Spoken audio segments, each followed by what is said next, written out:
Atenção! Vai começar agora uma teleaula de ensaios de materiais do curso profissionalizante. Este módulo tem um total de 25 aulas. Hoje você vai assistir à teleaula número 16. Bons estudos!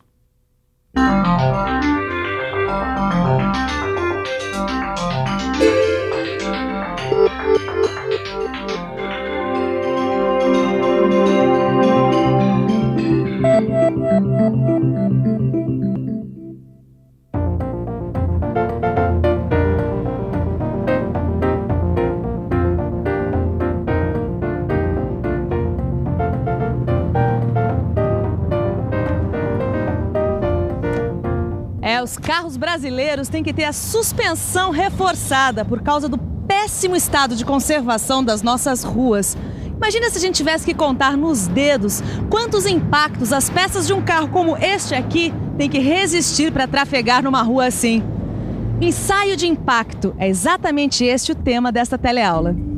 Na teleaula de hoje você vai saber por que os materiais dúcteis às vezes têm um comportamento frágil. Vai ver como é feito o ensaio de impacto e vai conhecer as características dos corpos de prova utilizados no ensaio. Imagina só se esse microfone aqui, por exemplo, caísse do 10º andar de um prédio. Ele seria totalmente destruído. Sabe por quê? Por causa da velocidade da aplicação da força, ou seja, por causa do impacto do microfone contra o chão. O ensaio de impacto é importante porque ele submete um corpo de ensaio a uma força brusca e repentina, nos dando informações precisas sobre o comportamento do material submetido a esforços dinâmicos. Preste atenção porque nossa teleaula está começando.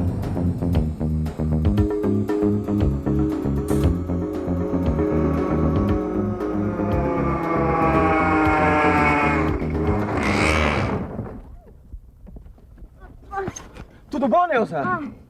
Tudo certo, Edgar. Eu não consegui fazer a curva. Poxa, ainda bem que os pneus amorteceram o impacto, hein? Você sabe que existe um ensaio específico pro impacto, né? Não, eu sei. Ainda bem, né, Edgar? Porque o impacto é uma coisa que acontece quando a gente menos espera. E a gente precisa saber como é que o material vai reagir a ele. Edgar, você sabe me dizer quais são as peças do nosso kart que passaram pelo ensaio de impacto? Bom, ensaio de impacto? Bom, acho que as peças que estão sujeitas a esforços dinâmicos passaram por este ensaio. Bom, nesse caso, o meu capacete aqui com certeza passou pelo ensaio de impacto. Com certeza, viu, Neuza? Mas antes de a gente começar a aprender alguma coisa sobre ensaio de impacto, a gente precisa falar sobre fratura frágil. As fraturas produzidas por impacto podem ser frágeis ou dúcteis. As fraturas frágeis têm aspecto cristalino e as fraturas dúcteis têm aparência fibrosa. Olha aqui, Caio. Um material frágil como esse se rompe de forma brusca, sem nenhuma deformação plástica. Ele não pode, então, ser usado em aplicações que tenham esforço brusco, né, senhor? Não pode mesmo. Para ser usado em eixos de máquinas ou bielas, o material tem que absorver a energia e dissipá-la para que a ruptura não aconteça. Ou seja, o material tem que ter tenacidade. Tenacidade? Vamos dar uma olhadinha no dicionário. Tenacidade, propriedade do metal de resistir à ruptura, apresentando deformação permanente. Bom, se eu não estou enganado, a tenacidade está relacionada com a fase plástica do ensaio de tração. E é por isso que as ligas metálicas dúcteis são usadas para a fabricação de eixos, por exemplo. Isso mesmo, Caio. Só que, dependendo da aplicação, um material dúctil pode se romper de forma frágil. E foi durante a Segunda Grande Guerra que esta característica do material ficou mais evidente, porque as armas foram usadas em condições muito difíceis. Daí para frente, os cientistas começaram a pesquisar os fatores que influenciavam o comportamento frágil dos materiais dúcteis. Para um material dúctil se romper sem deformação plástica, quer dizer, de forma frágil, ele precisa de algumas condições especiais, né? Que condições serão essas? Vamos pensar um pouco? Vamos pensar um pouco. Deixa eu ver. Para um material dúctil ter um comportamento frágil, a velocidade de aplicação da carga tem que ser alta. O material tem que ter uma trinca ou um entalhe. Ou a temperatura de uso do material tem que ser muito baixa. Alguns metais são afetados pela sensibilidade à velocidade, outros pela sensibilidade ao entalhe. Isso quer dizer que a existência de uma trinca altera o comportamento do material. Outra coisa que você precisa saber é que a energia absorvida por um corpo de prova varia muito por causa da temperatura do ensaio. Até que não estragou muito, né, Neuza? Ainda bem, né, Edgar? Olha só, o para-choque nem quebrou. O material dúctil só sofre uma fratura do tipo frágil por causa da existência de trincas, da baixa temperatura ou da alta velocidade de carregamento.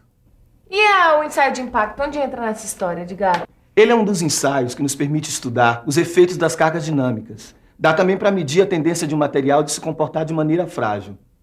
O impacto representa um esforço de natureza dinâmica, porque a carga é aplicada brusca e rapidamente. A força, mais a velocidade com que ela é aplicada, geram a energia de ensaio. Poxa, Edgar, agora eu tô curiosa para ver esse ensaio de impacto. É fácil, é só ficar de olho no ensaio.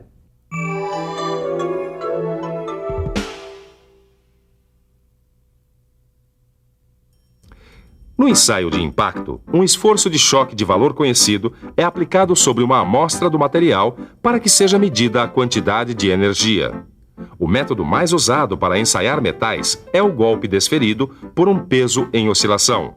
O pêndulo do martelo pendular é levado a uma certa posição e adquire uma energia inicial. Quando cai, ele encontra no seu percurso o corpo de prova, que se rompe. A trajetória do pêndulo continua até certa altura, que corresponde à posição final. Nesta posição, ele adquire uma energia final. Bom, como você já percebeu, o ensaio de impacto requer alguns cuidados especiais. Por causa do movimento brusco do pêndulo, é muito importante não se deixar ninguém aproximar da máquina durante o ensaio. Prevenir acidentes é dever de todos. Caio, presta atenção.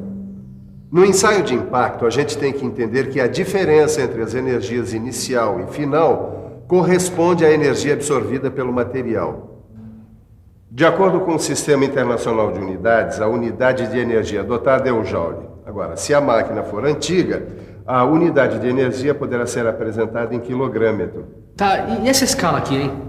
Ela indica a posição do pêndulo e é calibrada de modo a indicar a energia potencial. Lembra da fórmula?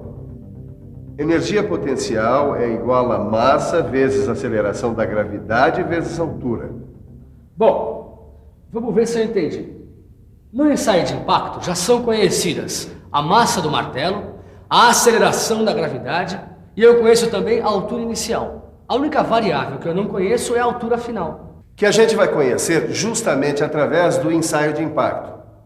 O mostrador da máquina registra a diferença entre a altura inicial e final depois do rompimento do corpo de prova. E aí, Edgar? Falta a gente ver alguma coisa sobre o ensaio de impacto? Claro, Neuza, falta a gente conhecer os corpos de prova. No ensaio de impacto, são utilizadas duas classes de corpos de prova com entalhe, Charpy e Isod, que seguem as normas de especificações internacionais, baseado na norma americana E23 ASTM. Peraí, Edgar, mas como é que você sabe isso? Corpo de prova Charpy? A gente tem que ficar por dentro, né, Neuza?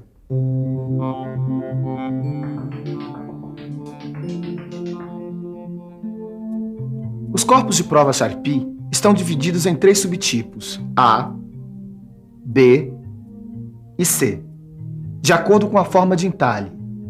As diferentes formas de entalhe são necessárias para assegurar que sempre aconteça a ruptura do corpo de prova, mesmo dos materiais mais dúcteis.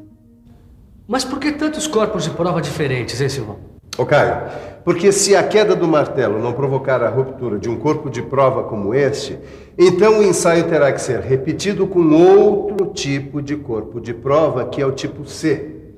Ele apresenta uma área de maior entalhe, ou seja, ele tem um entalhe mais severo. E o corpo de prova Isod? O corpo de prova Isod tem a mesma forma de entalhe do Charpy tipo A, mas o entalhe não está centralizado no corpo. Ele tem um comprimento maior porque fica engastado na máquina, ao contrário do Charpy, que fica só apoiado. Se os corpos de prova forem de ferro fundido e de ferro fundido sob pressão, eles não terão entalhe.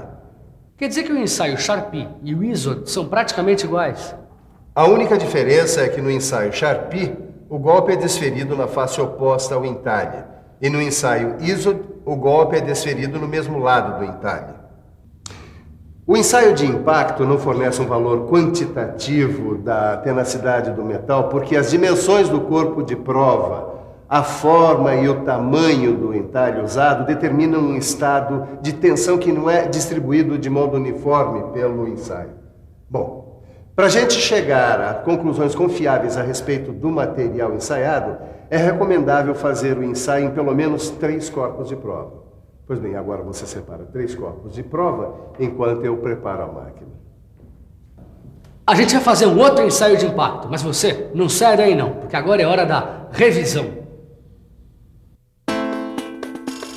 E atenção, se liga aí que é hora da revisão. Na teleaula de hoje, você viu que o impacto pode causar uma fratura frágil ou dúctil. Viu quais são os fatores que influenciam o comportamento frágil dos materiais dúcteis. Viu como é feito o ensaio de impacto. E, finalmente, conheceu alguns corpos de prova utilizados neste ensaio.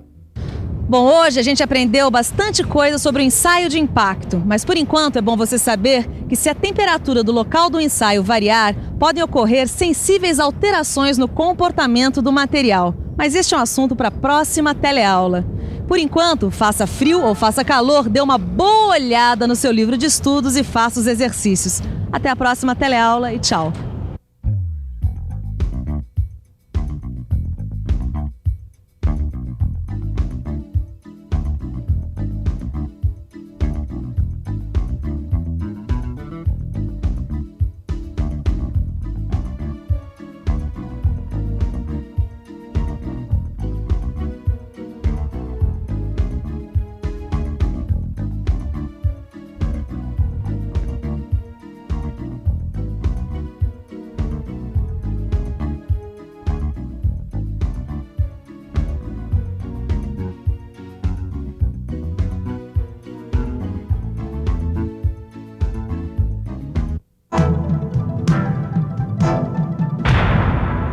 Telecurso 2000, um programa de educação do Sistema Fiesp e da Fundação Roberto Marinho.